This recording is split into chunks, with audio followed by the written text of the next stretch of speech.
She's studying MBBS from Pakistan. When a corrupt leader is elected, we are also responsible for the sins he commits as a leader. What should be our priorities while electing a leader?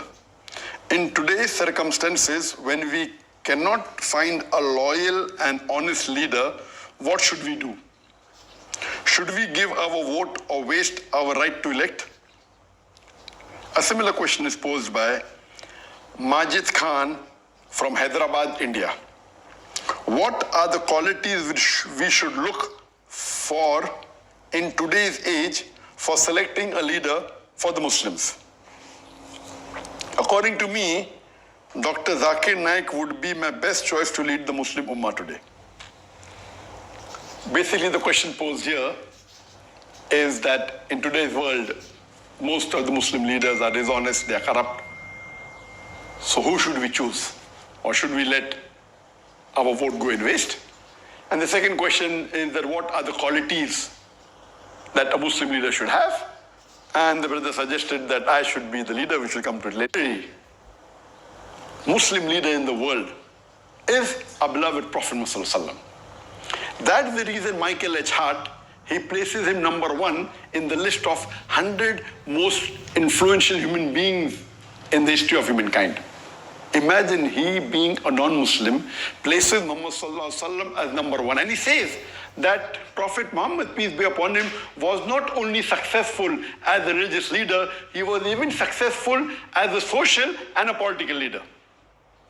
Because of that, he placed him number one. That he was not only a successful religious leader, he was also a successful social and a political leader. So the best example of a political leader in the world today we have is Prophet Muhammad, peace be upon him. After that, we have the example of the Khulafa Rashidin, Hazrat Abu Bakr, Hazrat Umar, Hazrat Usman, Hazrat Ali. They are best examples for us after the Prophet. And that's the reason Michael H. Hart, he places Umar al-Khattab, radiallahu anh, may Allah be pleased with him, as number 51. Because he was a very successful leader. So if today, unfortunately, I don't know of any Muslim leader who is anywhere close to the quality of leadership of Prophet Muhammad, not even 0.001%. Leave aside that, not even close to Hazrat Umar radiallahu anh.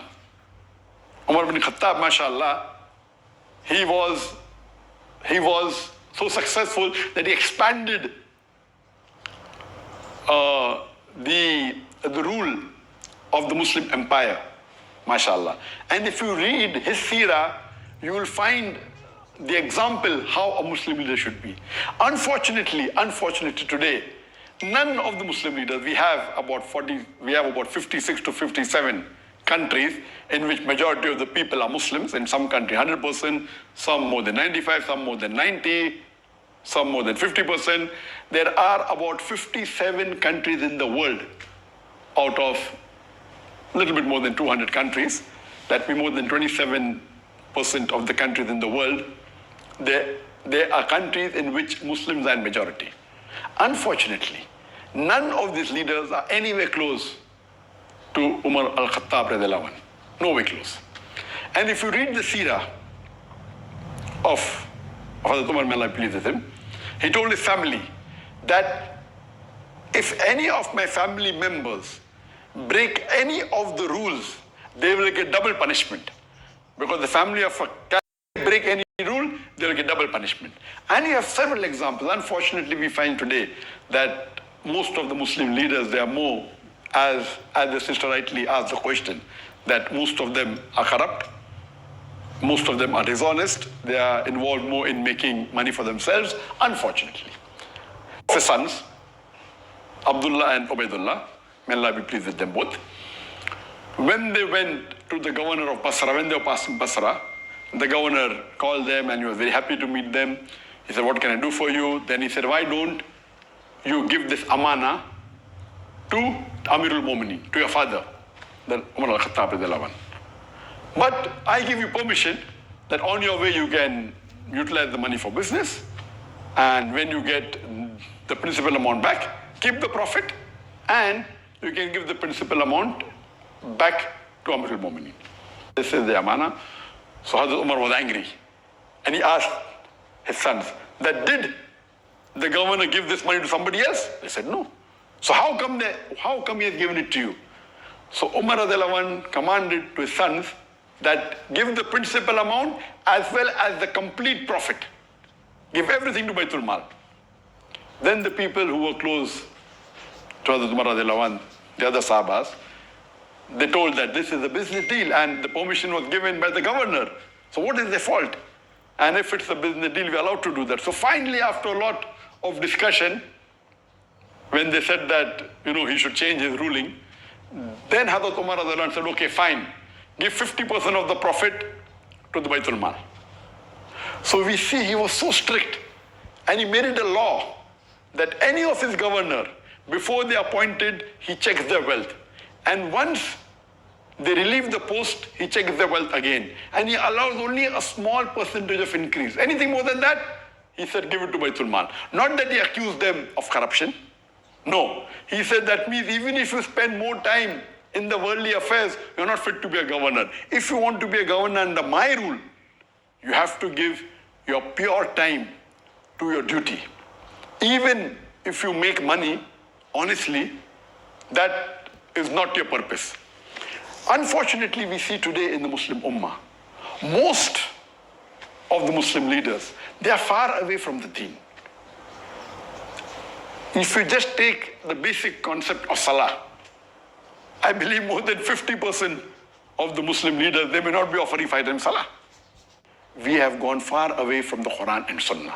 That's the reason we have today, that the situation that the Ummah is in today, because we have gone far away from the Quran and the Sunnah, we have gone far away from the teachings of Allah subhanahu wa ta'ala and the teachings of beloved Prophet Muhammad sallallahu alaihi wasallam. And I do agree with the sister that today, unfortunately, the choice that we have is so limited, and unfortunately, most of them would not fit the criteria of how a Muslim leader should be as per the Quran and Sunnah. So what should we do in this situation? What we have to do is that we have to select the best of the worst. And if we analyze, as I mentioned, that almost all the leaders, they don't have the qualities that a true Muslim leader should have, like Hazrat Umar radiallahu anhu, or even a small percentage, not even 2% of the quality of Hazrat Umar radiallahu anhu. They are corrupt, whether it be financially, whether it be with Iman, they are, almost all. There may be 1 or 2 or 3 exceptions to the rule. So what should we do in this situation? As I mentioned, we should select the best of the worst. Number 1, according to me, is that select that Muslim leader who is becoming a leader on the Islamic card. That he's proud to be a Muslim, and he says that I'm proud to be a Muslim and I will uphold the Islamic law. Whether he does or not is secondary. Because in today's world, the basic rule for a politician today, unfortunately, is that he has to maintain his chair, by hook or by crook.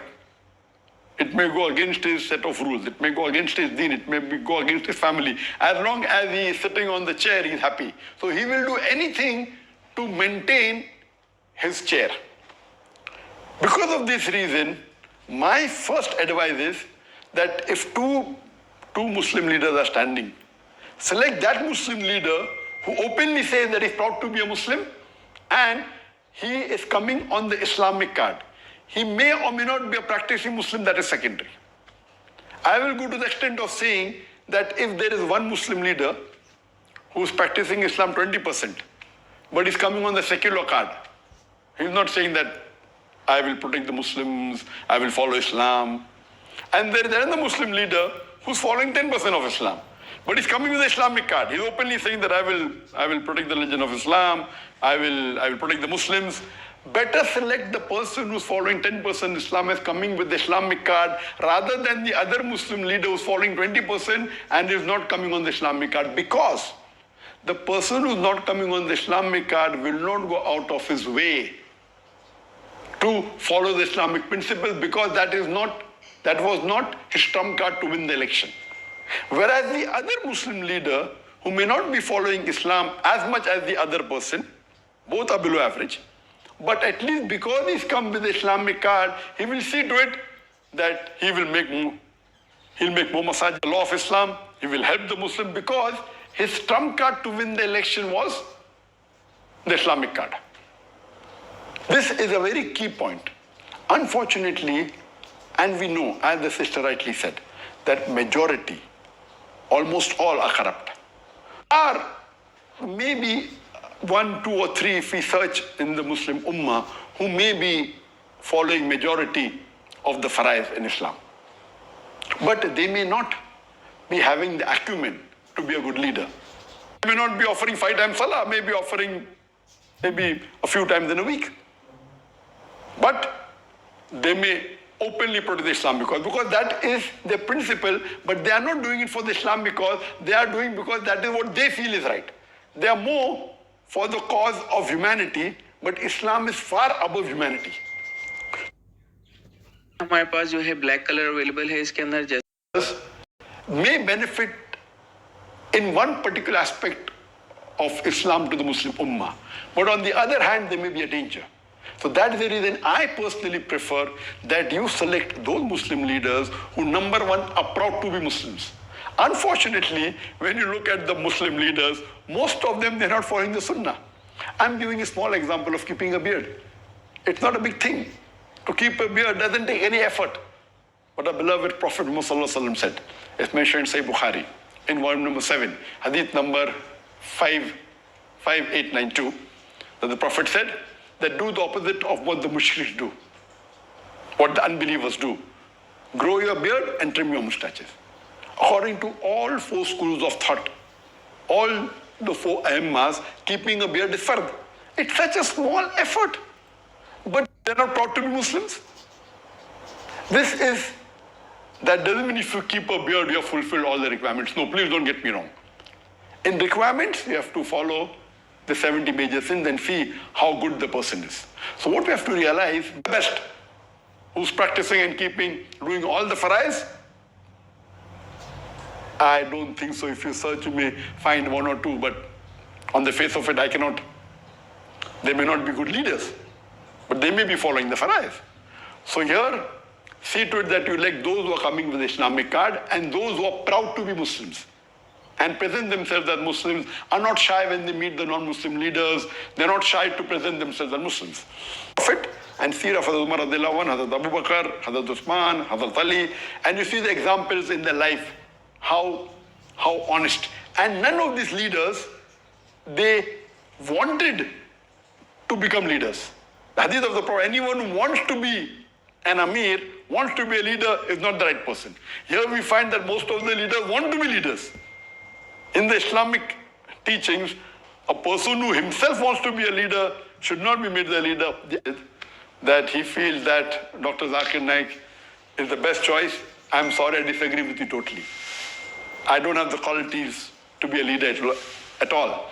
And I don't consider myself. And what I've seen in my life, in my personal life, I've seen that many religious people, when they enter into politics, almost all of them went away from their deen. I know several scores of Muslims who are very good practicing Muslims, who are offering 5 times salah, who are very honest, and they give such beautiful lectures. But the moment they entered politics, they got corrupt, they got influenced.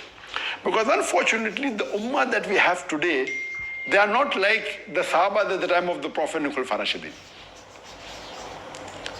Our Khulafa Rashidin, first they would take decision thinking, what would Allah want me to do? They were more scared of disappointing Allah. Today, our politicians are more interested in how it will benefit them personally. They don't want to disappoint the vote bank. Amunu. Oh, you believe, stand out for justice as a witness to Allah subhanahu wa ta'ala, even if it be against yourself, against your parents, against your kitokin, against the rich or poor. Allah protects all. So such type of quality, there were many times the question was asked to me in India that why don't I enter politics? There are high chances that you will spoil your akhirah. Very high chances. Because I can give you is of Dr. Israr Ahmed. Dr. Israr Ahmed, you know that mashallah, he was a very great dai, and he gave tafsir of the Quran, he was very knowledgeable, he was popular, and he stood for election and he won the election. After he won the election, he got a member of parliament, he was made, and he was given some post. And after a few months, he resigned. He said, they're asking me, what should be the width of the road? That's not what I'm made for. When I'm giving them Islamic solution, they don't want to listen. He immediately resigned. So a good person who is following the deen, he will either have to give up his deen or give up his position. And whatever Dr. Israr Ahmed did was the best. There may be few people like Dr. Israr Ahmed who may be Islamic and may have got into politics, but I don't know anyone who's a leader. May have come on a lower position, not as the head of state, and may be following the deen. But the way the society is made today, our ummah, you will either have to give up the post that you are in or give up the deen. So first of all, I'm not fit to be in that position. Neither do I want to spoil my akhirah.